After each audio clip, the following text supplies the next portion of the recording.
You've tuned in to the unavailing frequency. But don't touch that dial. We've got you right where we want you. This is Dead Reckoning Part 3, The Man Who Sold the Cars.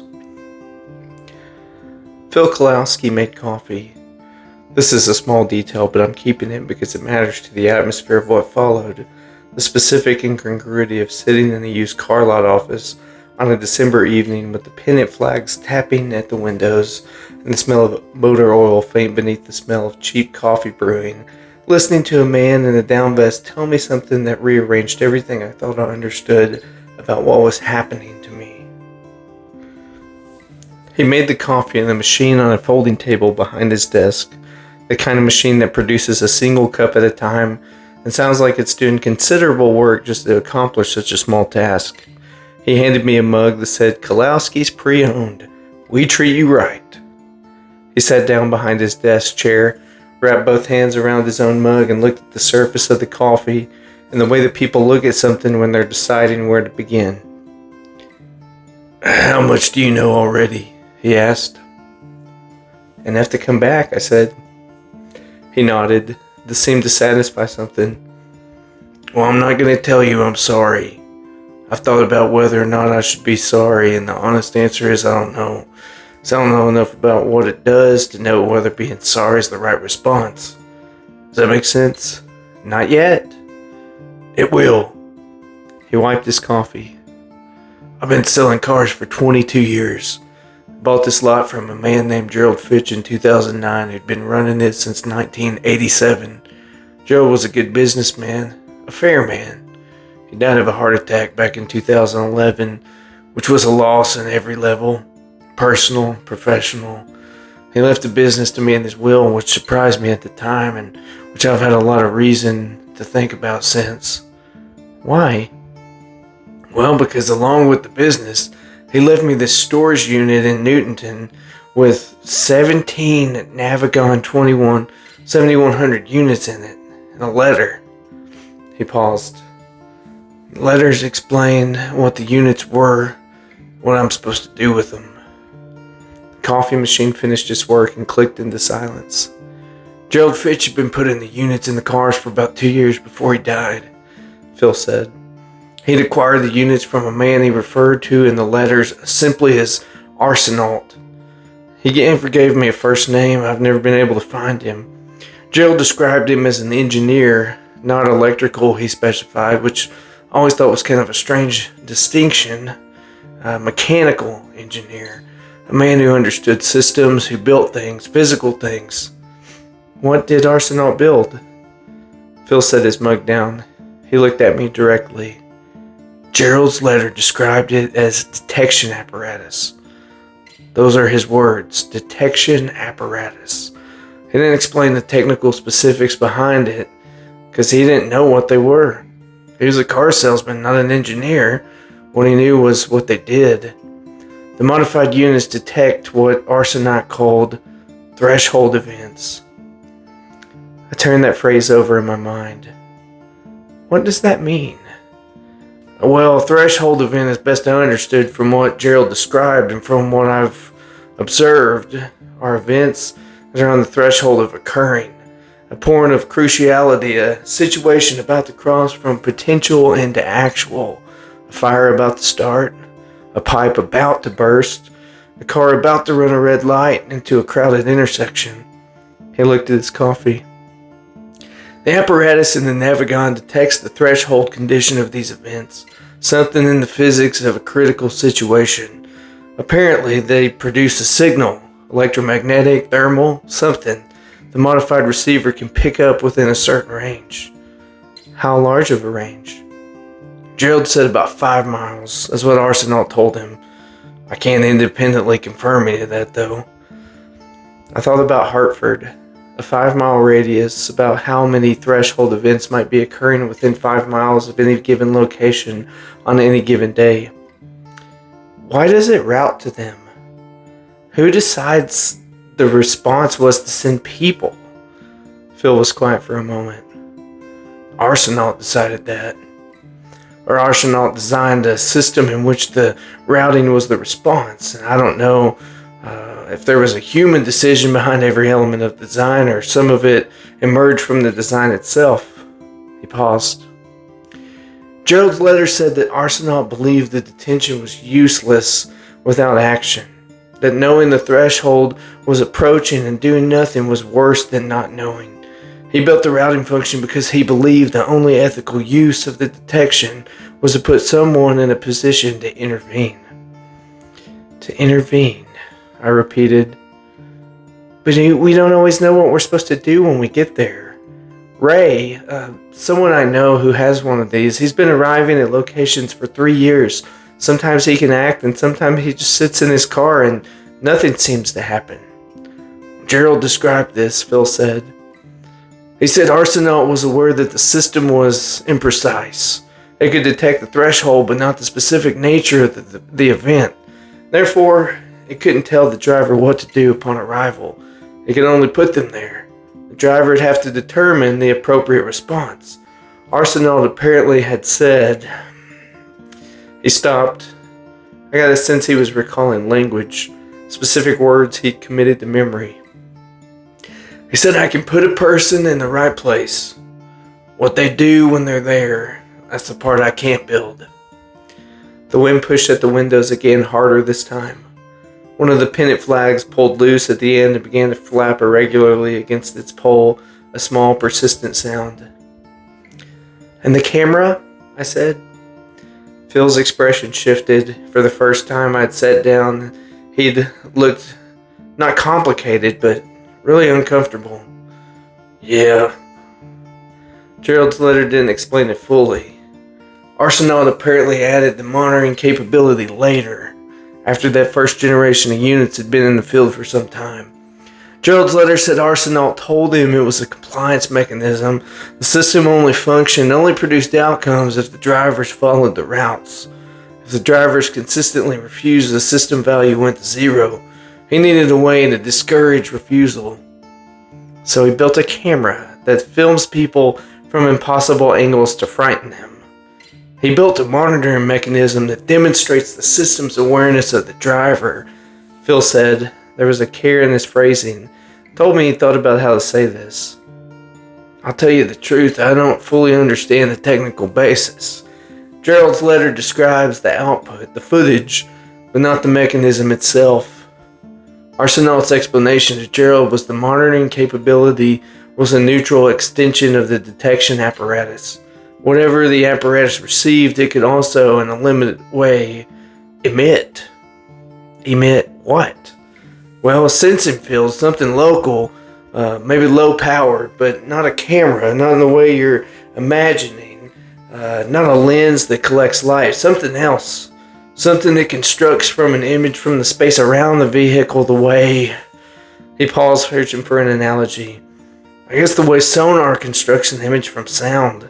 It's not seeing you in an optical sense, it's sensing you. And then it renders that sensing as video because video is the format the screen can display.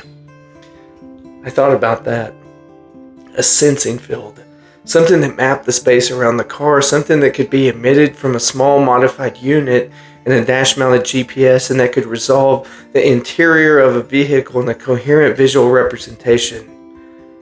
That's not a technology I know of, I said. It's not a technology I know of either, Phil said. But I know that you've seen the footage. You know it exists. So one of us being unfamiliar with the mechanism, it doesn't change the fact that it exists. Then why does it show footage from outside the car sometimes, from external angles? Phil frowned. When does it do that? Well, someone I know saw the feed from outside his vehicle, looking in through the windshield at a much different angle than mine. I've only ever seen interior footage from above and behind. Phil was quiet for a moment. I don't know. Gerald's letter didn't address that. He paused. The units ain't all identical. Arsenault modified them over time. Different batches may have different capabilities.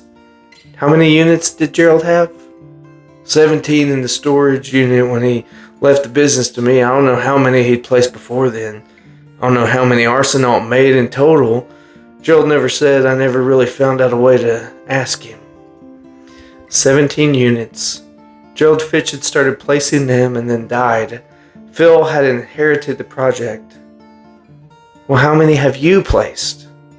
9, he said.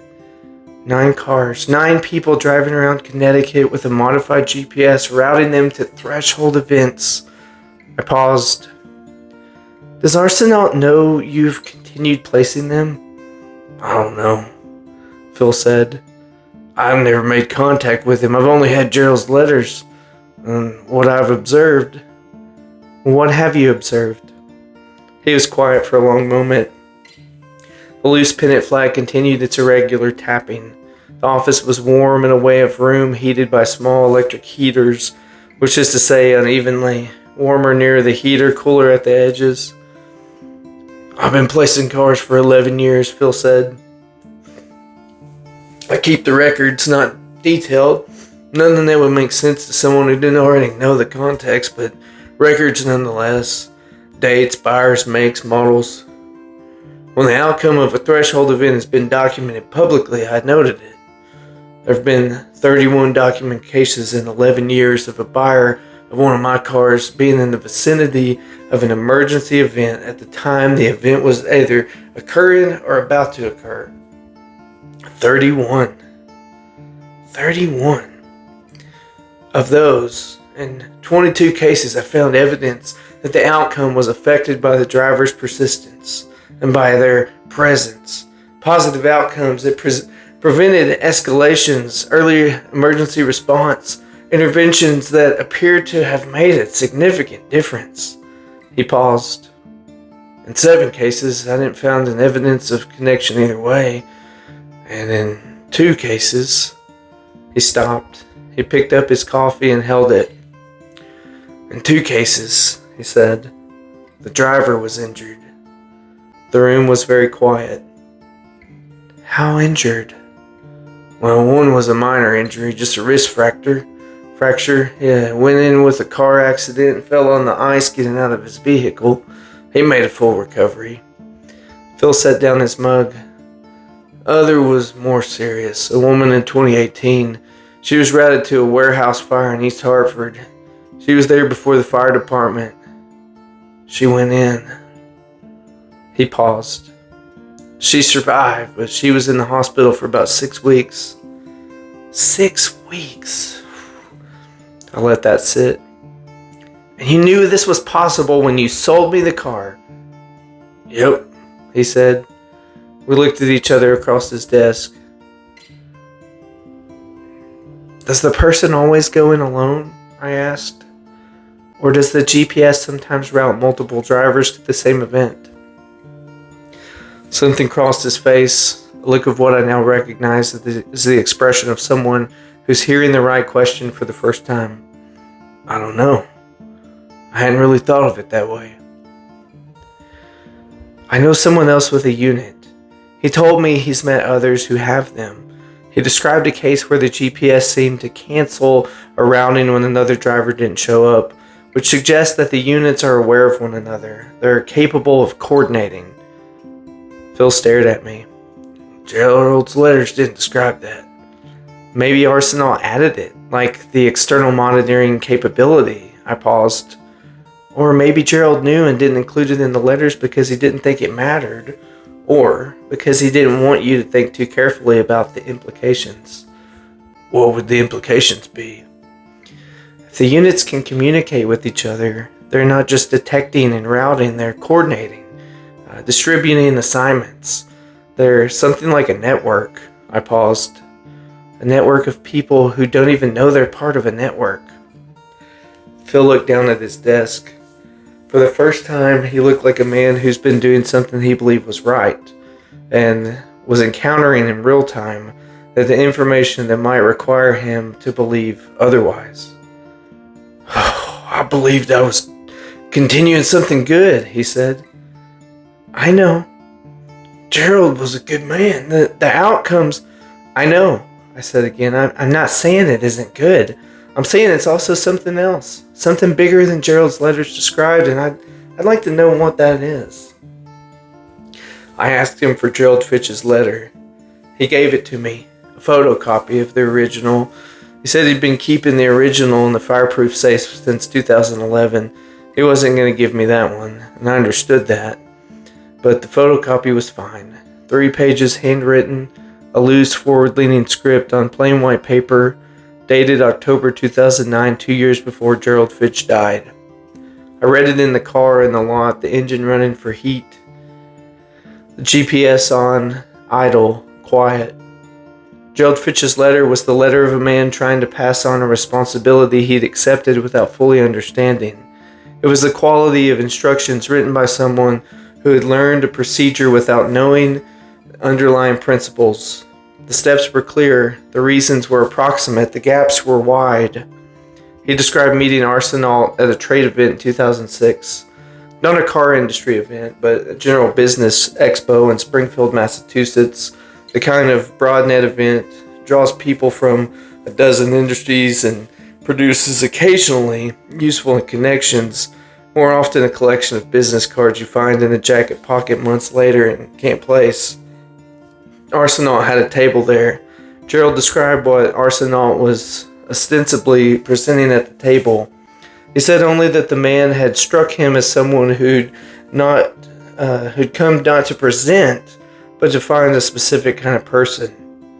The letter described Arsenault as tall, 50s, an accent Gerald couldn't quite place. Not obviously European, not obviously regional American, something that sat between those categories.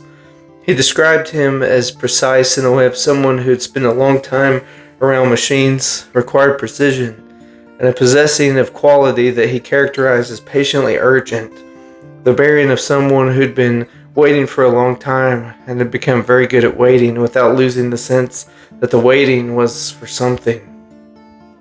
Arsenault had explained the detention apparatus over the course of 2 meetings, the second of which was a dinner in Springfield that Gerald described as the strangest 3 hours of his professional life.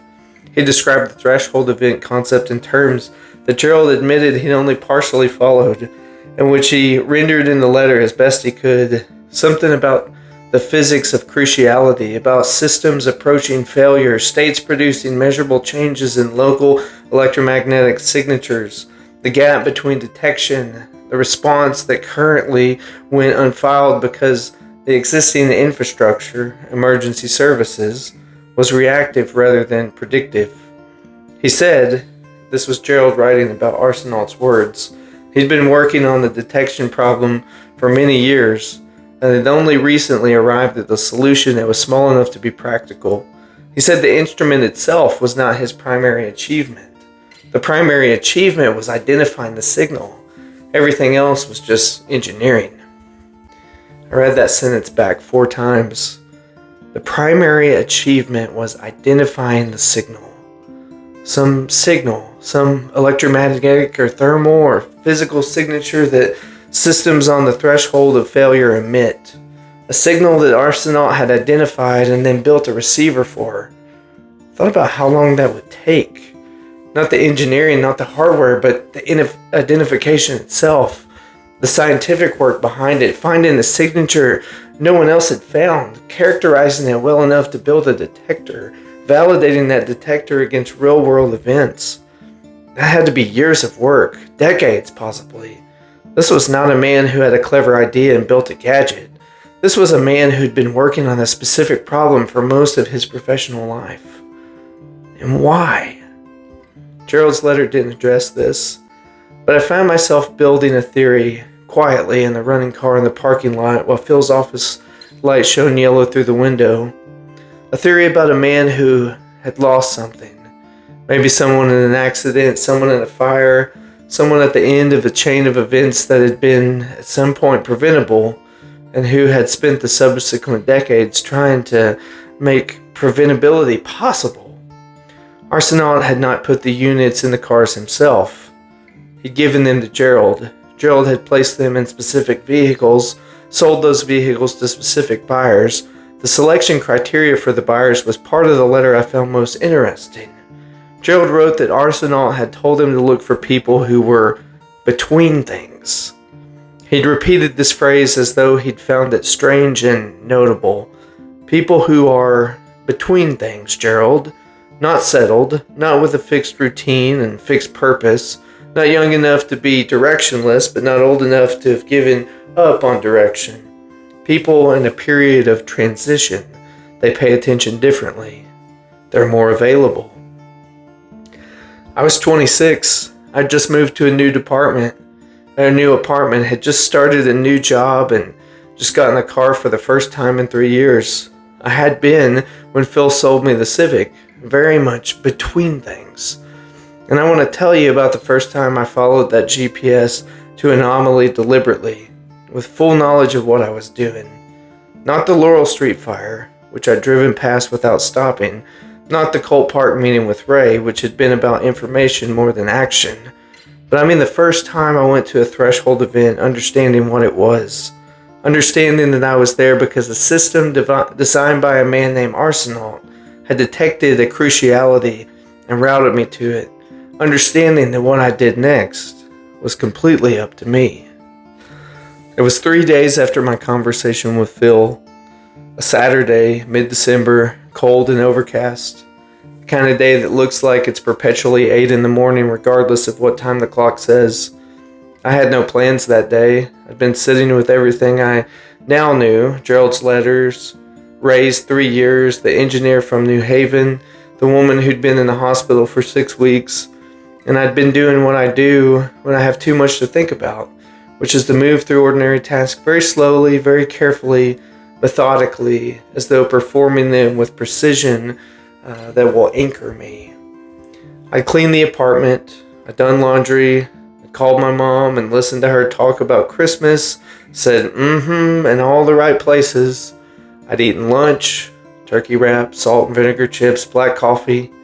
And I was sitting at the kitchen table with my third coffee of the day. It was going cold when the GPS said, "In 1 mile, turn right on Flatbush Avenue." I looked up. I was inside. I was at my kitchen table. The Civic was in the parking lot 4 floors down. 20 meters away, the engine was off. And the GPS, which should have had no power, which had been dark every other time I checked it when the car was off, was now on. And it was directing me. Not to someone in the car, but to me in the apartment. "In 1 mile, turn right on Flatbush Avenue." I got up and I put on my coat and my shoes. I picked up my bag and I went downstairs. I got in the car. The GPS was already on. The map displayed blue arrow in the lot. As soon as I started the engine, the voice shifted the way it shifts when a destination has already been programmed and the driver has just become available. "Turn right out of the parking lot." I turned right. Flatbush Avenue in Hartford runs south and slightly west through a neighborhood of mixed residential and commercial older houses interspersed with small businesses and the occasional vacant lot showing the specific tooth gap quality of urban disinvestment. I knew it moderately well. I'd driven it a handful of times, had stopped at a pharmacy there once, had a general mental map of its character without a detailed knowledge of its individual blocks. The GPS took me down Flatbush for 6 blocks and then directed me to turn onto the side street, Magnolia, a residential block of triple deckers with small front yards, chain link fences. It's 12:47 in the afternoon. "In 200 feet, your destination is on the right." I slowed down.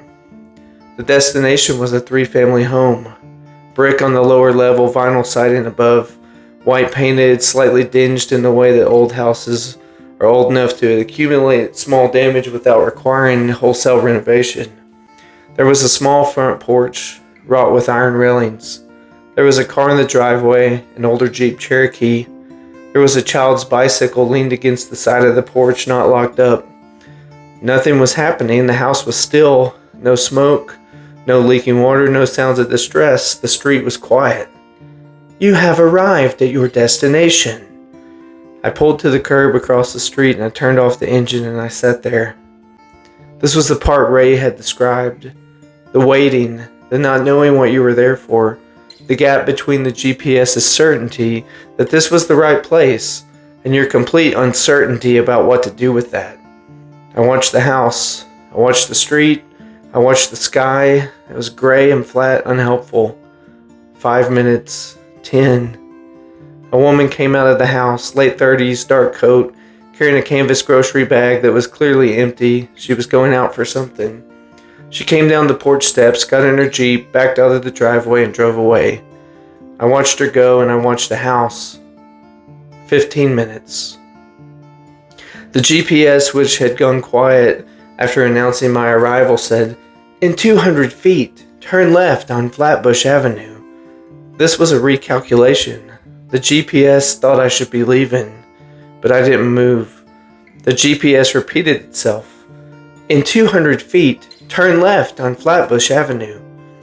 I said quietly to the screen, "Something's not done yet." The GPS was quiet. I watched the house, and then I caught it. The smell. Faint at first, the way smells are faint when they're competing with closed windows and cars, recycled air. A sweetish chemical smell, slightly acrid, not quite burning, but in the family of burning.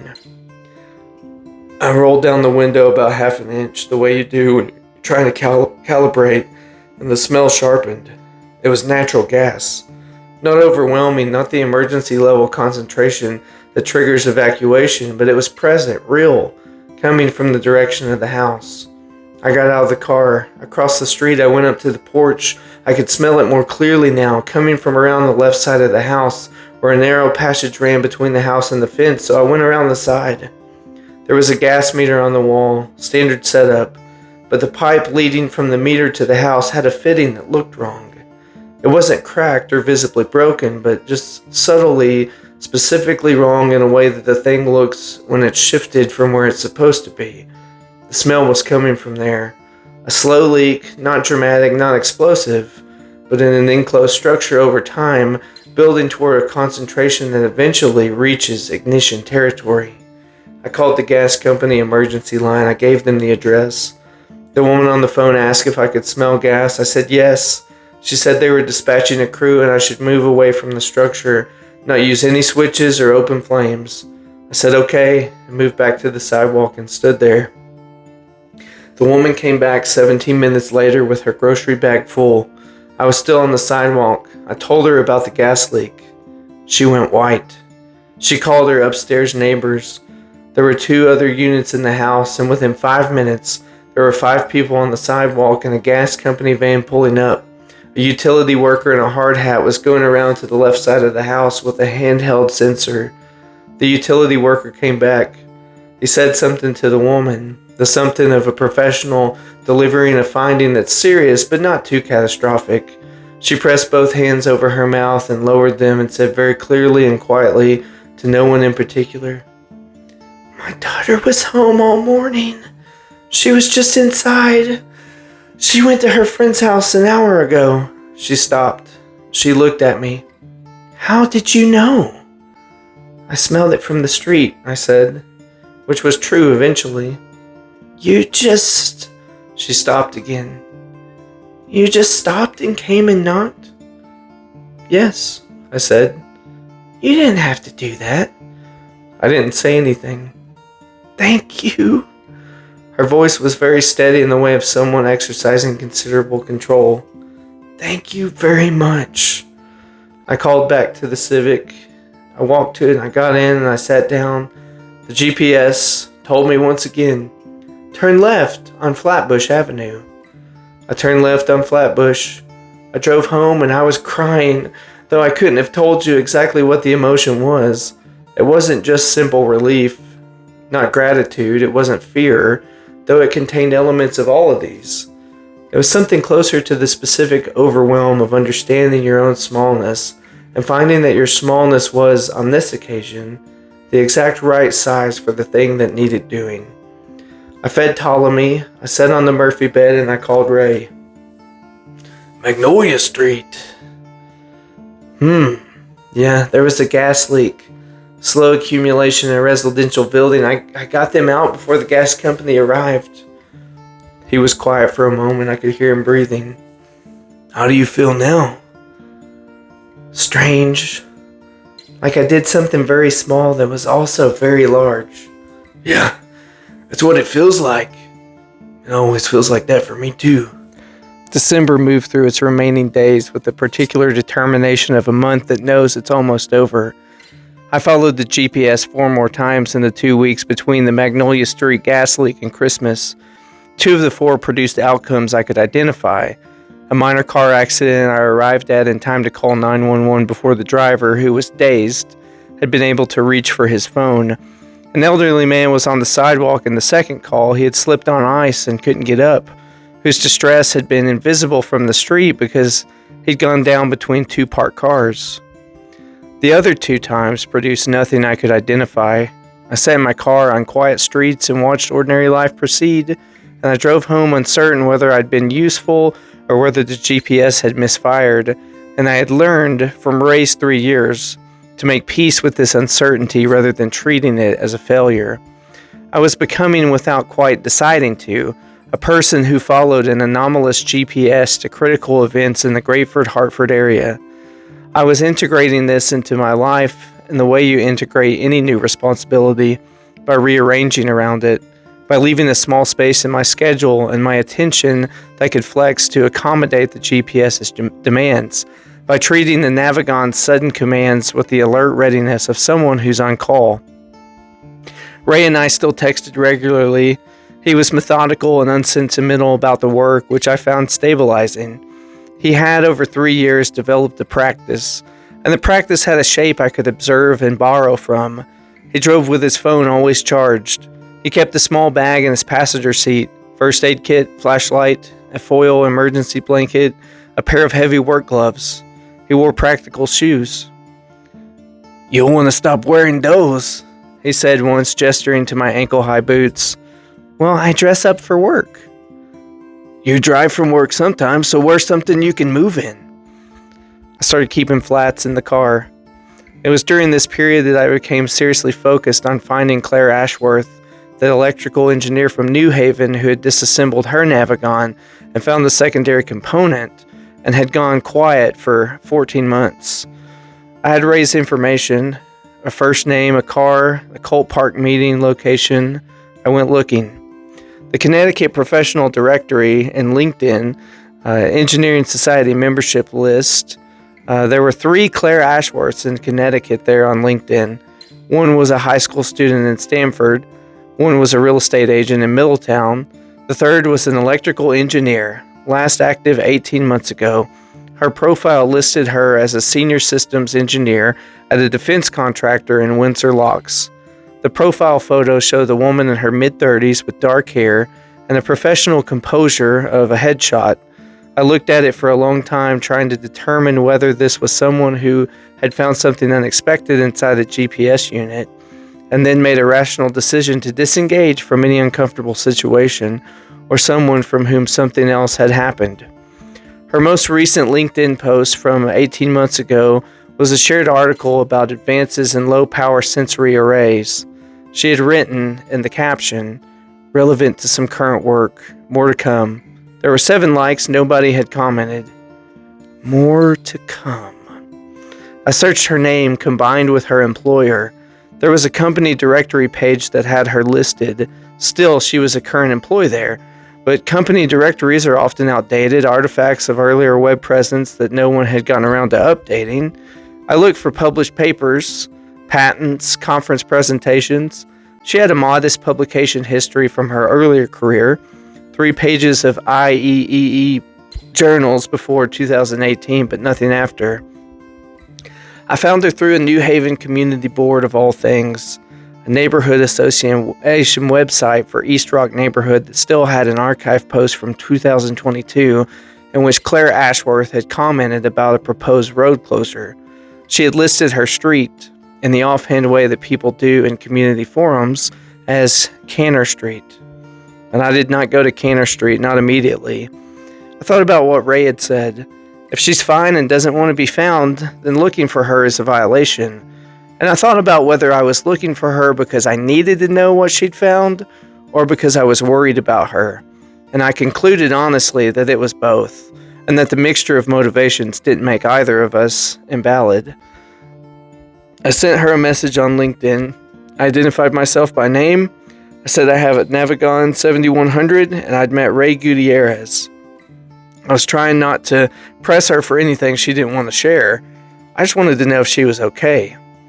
I sent it on a Thursday evening in the third week of December, and I didn't hear back. I didn't expect to.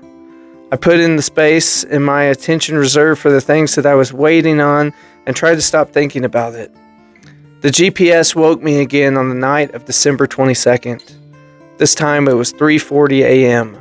I came awake the same way as before, not from a sound, not from a dream, but from the specific alertness of being called. The parking lot through my kitchen window, the GPS's screen was bright and insistent, showing the map with a red destination marker. I looked at the marker's position. Not Laurel Street this time, Route 44. East of Avon, I knew that stretch of road. Narrow stretch of trees pressing close to the road, the hills rolling in, the old country dark quality of a New England road at night. The red marker was on Route 44, approximately 4 miles east of the Avon-Canton line, the same stretch roughly where the GPS had first tried to reroute me 2 months ago. I stood at the window for a moment. It was 20 degrees outside, 3:40 in the morning. Ray's bag was in the passenger seat, first aid kit, flashlight, emergency blanket, heavy gloves. I'd assembled my own version 2 weeks ago. I got dressed, I put on the warmest things I had, thermals, heavy jeans, a knit sweater, my winter coat, a wool hat, and gloves. I went down to the car. The GPS was already showing the route. It had plotted it long before I arrived. The blue line laid out from my parking lot to the red marker on Route 44 like a thread being pulled taut. Turn right on Asylum Street. I turned right on Asylum. The drive to Route 44 at 3:40 in the morning is a different experience than the same as driving it at daylight or in early evening. The roads are almost entirely empty. You pass the occasional truck on the highway, you see a gas station open like a lit aquarium in the dark, and you're on the smaller roads and the dark is still and full and close. The only light is that what your headlight makes. 2 cones of yellow illumination that's immediately ahead and no further than that. I drove with a carefulness I don't always apply during the day. I was alert in the way that someone who knows they're going towards something rather than simply going somewhere. The GPS narrated steadily, unhurried as always, the funereal voice laying out the route in its precise increments, and I followed it without question for the first time since I'd bought the car, and the quality of this, of trusting those directions, of going where I was sent, was unexpectedly peaceful, like releasing something I'd been gripping. The red marker was a specific point on Route 44, not an intersection or a landmark, but on a section of road between landmarks, which is kind of a location that means either an accident or a breakdown. I came around the curve and I saw it. A car, off the road, a sedan, dark colored, hard to tell exactly in the dark. Something had gone wrong, and it headed off on the right shoulder into the shallow ditch that ran along this stretch. It was angled nose down with its headlights pointing into the earth. No emergency flashers, no movement. I pulled over to the left shoulder because parking behind the accident vehicle on the right is how secondary accidents happen. I turned on my hazard lights and I got out. The cold was absolute. The kind of cold that takes your breath cleanly and efficiently and leaves you very aware of the surface of your skin. The road was dark in both directions and no other headlights were there, no sound. The car in the ditch had gone in at an angle that suggested it had drifted rather than swerved. The kind of exit from the road that happens when a driver loses consciousness. I got to the driver's side door, I had my flashlight, a small bright LED model from the bag, and I shone it through the window. There was a man in the driver's seat, maybe in his 50s or 60s. He was in a winter coat. His head was against the window, turned slightly away from me. He wasn't moving. I tried the door, but it was locked. I knocked on the glass. Hey! Hey, can you hear me? No response. I called 911. I gave them the location. Route 44 eastbound near the Canton line. Vehicle off the road, unresponsive driver. The dispatcher told me to stay on the line, the units were being dispatched, and I shouldn't move the vehicle, so I said I wouldn't. I looked through the window again. I could see the man's chest was moving. He was breathing.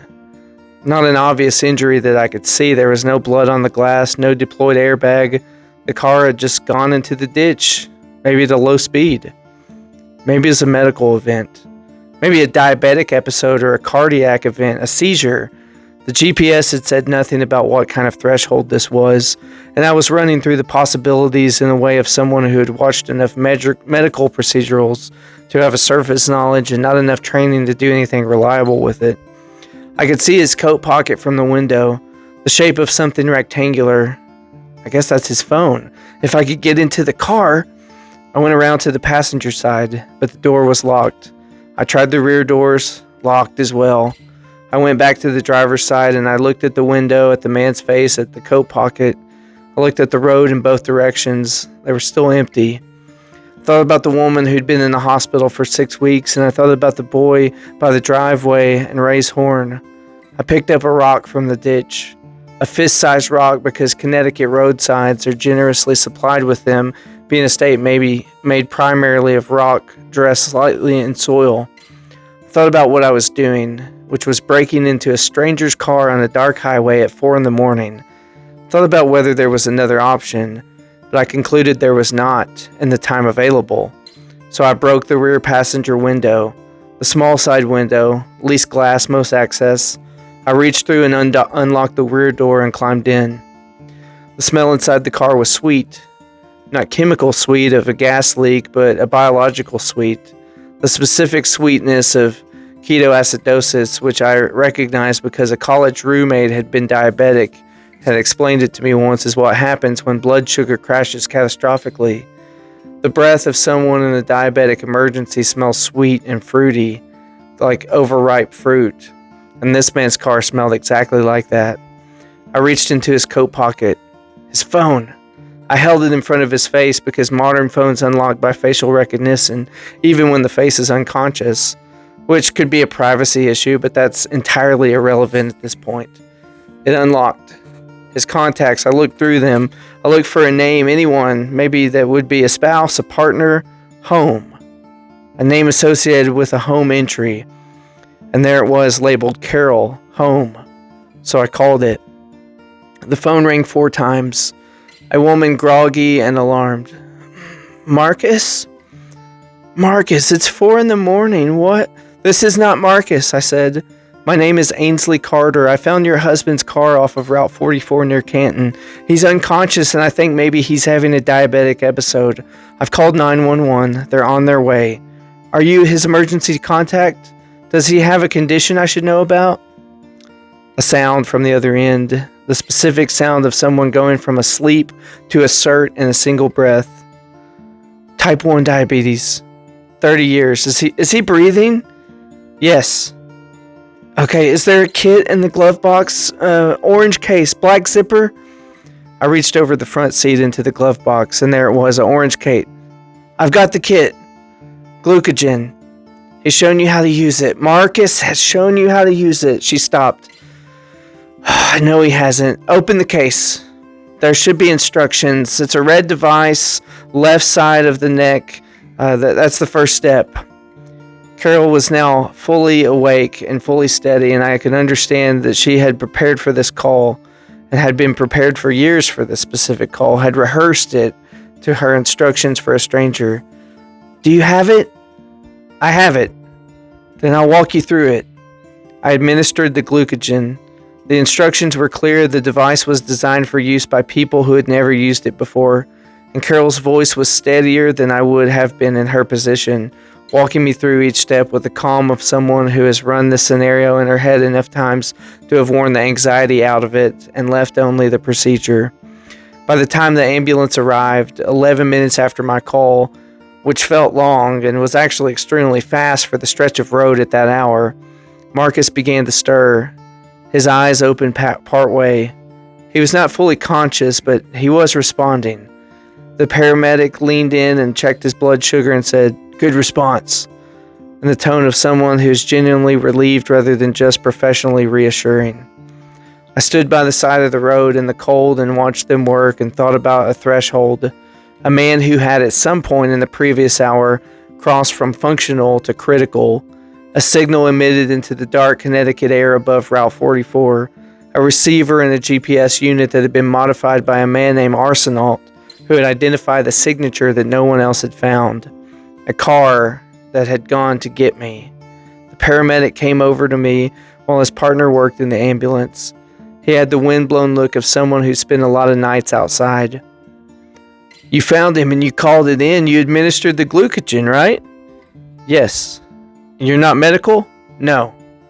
He looked at me for a moment with the expression of someone calibrating. "He's going to be fine," he said. Blood sugar was critically low. If he'd been in there another hour.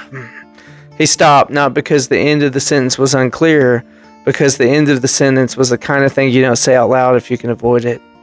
"I know. You were lucky to come by." "Yes, I was," I said.